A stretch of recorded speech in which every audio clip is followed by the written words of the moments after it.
Hello everyone and welcome back to the channel. So आज हम thermo का ही आगे लेक्चर 2 जो है कंटिन्यू कर रहे हैं।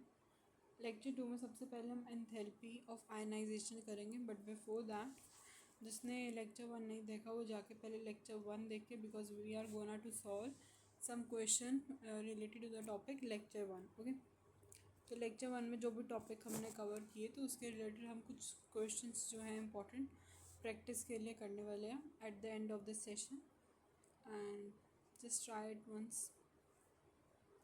Lecture 2, enthalpy of ionization. Heat change when isomer form of a compound is converted into another isomer form. इसका क्या मतलब है?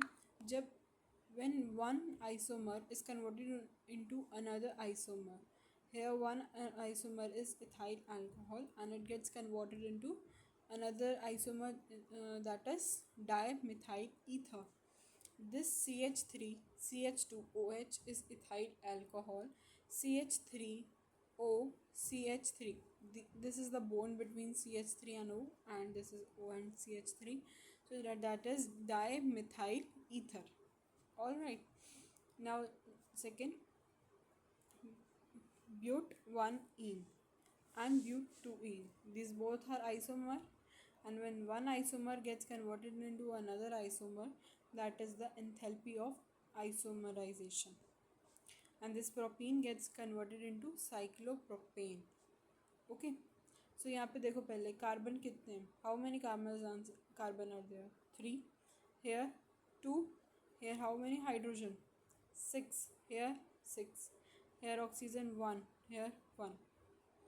Now here, how many carbons are there? 4 here, 4. How many hydrogen? 5 6 7 8. 4 5 6 7 8 9. So here 9 8, sorry, 6 6 7 8 8 हो गए ना।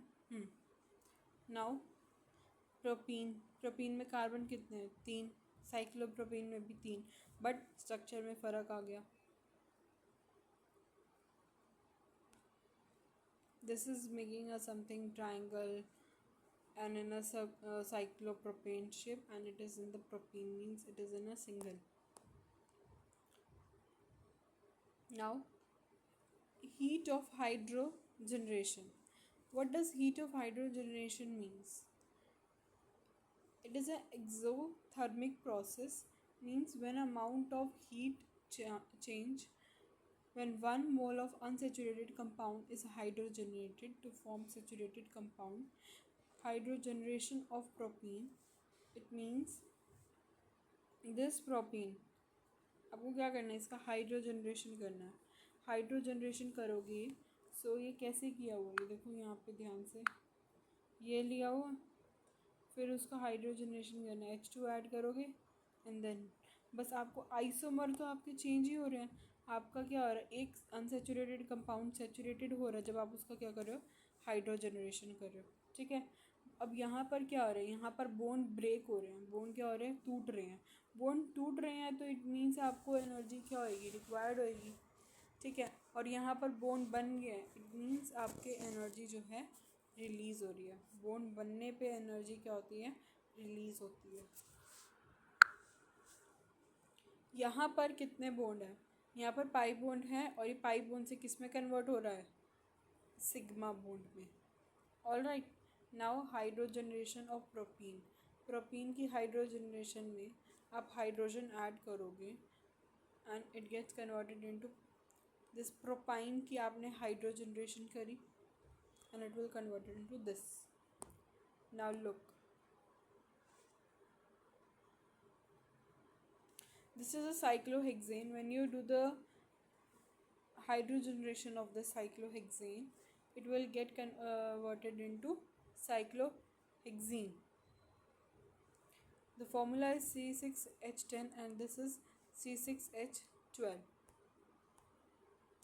Now heat of hydration. Amount of heat change when 1 mole of anhydrous compound is converted into hydrated form by adding required number of H2O molecules. अब जैसे हमने class 10th में पढ़ा था water of crystallization, in that topic we have discussed that if suppose a compound having 5 H2O molecules of water in it, then it contains the color, but when that water gets evaporated, there is no water, absence of water is there, so the color gets automatically converted to white. That means same here कि यहाँ पे copper sulphate है, copper sulphate solid है white colour का, 5 आपने water के molecules डाले, it will convert it into blue. Okay, now see Na2COO3 plus 10H2O. now this is a washing soda. जब आपने इसके अंदर वाटर डाला तो इसका भी कलर चेंज हुआ, otherwise this remains white. Heat of solution. Heat change when 1 mole of compound is converted to solution. Formed by adding excess of solvent so that all the heat change take place at once. No further heat change is observed on addition more solvent. अब इसमें क्या होता है, heat change होती है जब एक mole of compound को क्या करते हो आप कन्वर्ट करते हो सॉल्यूशन में, जब आप बहुत ज़्यादा एक्सेस अमाउंट में वाटर को डालते हो ऑफ सॉल्वेंट, ताकि क्या हो, हीट चेंज हो. ठीक है, एक बारी तो, लेकिन आगे फिर जब आप उतना एडिशन में डाल लोगे तो कोई फर्दर देखने को ही ना मिले, मतलब एक टाइम में ही आप एक्सेस में डाल लो. ठीक है, एक अभी जो आगे पढ़ेंगे तो उसमें आएगा एक टाइम में लिमिट डालो और फिर सेकेंड टाइम में पूरा का पूरा एक्सेस में. नाउ जैसे आ गया heat of solution of anhydrous CuSO4. इसमें क्या आएगा, CuSO4 के अंदर आपने एक्वस डाला तो ये Cu4 एक्वस बन गया. अब इसमें एक्सेस ऑफ वाटर डाला, it becomes exothermic reaction. Exothermic reaction है तो इसके अंदर हीट जो होगी आपकी क्या आएगी, रिलीज़ होएगी. रिलीज़ होएगी तो नेगेटिव आ गया. ठीक है, उसके बाद heat of solution of hydrated CuSO4 किया तो CuSO4 5H2O, उसके अंदर आपने वाटर डाला. अब वाटर तो डाला तो वो क्या बन गया, पहले से ही उसके अंदर ऑलरेडी वाटर था, उसे आपने एक्वस सॉल्यूशन में डाला तो उसके क्या हो गए, CuSO4 में बदल गया. नाउ यहाँ पर हो गया एंडोथर्मिक, यहाँ पे आपने इसको हीट प्रोवाइड करी तो यहाँ पे हीट उसकी रिलीज़ होगी तो उसके ऊपर पॉजिटिव आ गया. Now heat of solution of NaCl. अब NaCl अब आपको बनाना है तो कैसे करोगे, Na पॉजिटिव Cl नेगेटिव में आप एक्वस डालोगे. ठीक है, तब आपका NaCl बनेगा. अब इसमें भी कैसा चार्ज है, पॉजिटिव, क्योंकि ये एंडोथर्मिक रिएक्शन है. अब क्या होता है, डेल्टा H सॉल्यूशन में क्या होता है, लेटेस्ट एनर्जी में एनर्जी रिक्वायर्ड होती है. हाइड्रेटेड एनर्जी जो होते हैं ना आयंस का, उसमें क्या होता है आपकी एनर्जी जो है रिलीज हो जाती है.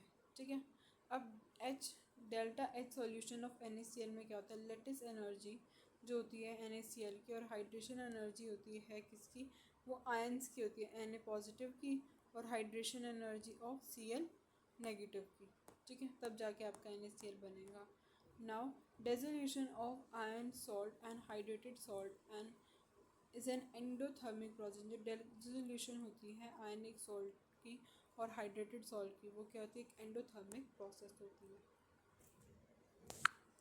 Now Hess law. अब इसमें क्या होता है, it says that whether a process take place one step or more than one step, total heat change remains the same as energy is neither be created nor be destroyed. तो वैसे का वैसे रहता है.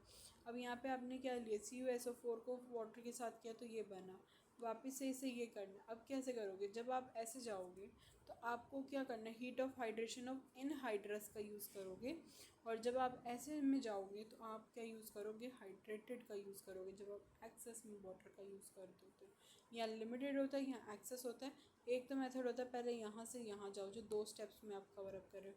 एक होता है आप डायरेक्ट यहाँ चले जाओ, जो आपका एक स्टेप में होएगा, तो जिसे बोलेंगे heat of solution of anhydrous CuSO4 delta H3. Delta H3 यहाँ पे डेल्टा H1, ये डेल्टा H2 और ये डेल्टा H3. रिलेशन सेटअप कर दो, delta H3 is equals to delta H1 plus delta H2। इसके बेस पे क्वेश्चन करवाएंगे but in the next recording. Now देखो लास्ट चाहिए, लास्ट इसमें क्या है, सिर्फ और सिर्फ कुछ प्रैक्टिस के लिए क्वेश्चन है। देखो heat of combustion of glucose, combustion में क्या करते हैं हम ऑक्सीजन का ऐड करते हैं।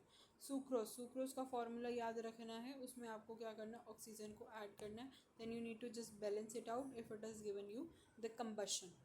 फॉर्मेशन ऑफ इथेनॉल मीन्स कि फॉर्मेशन ऑफ इथेनॉल का मतलब होता है कि जैसे कि जो भी इसके अंदर एलिमेंट्स है, जो भी इसके अंदर एटम्स को आपको क्या करना है पहले अलग करना, चाहे एटम्स हो चाहे मॉलिक्यूल्स हो, और अकॉर्डिंगली उसको क्या करना है बैलेंस करना है। बट जो फॉर्मेशन में एक कंडीशन होती है, जो चीज़ हमें क्वेश्चन में दी हुई है वो आपकी 1 मोल रहती है, तो इट मीन्स वो 1 मोल ही है।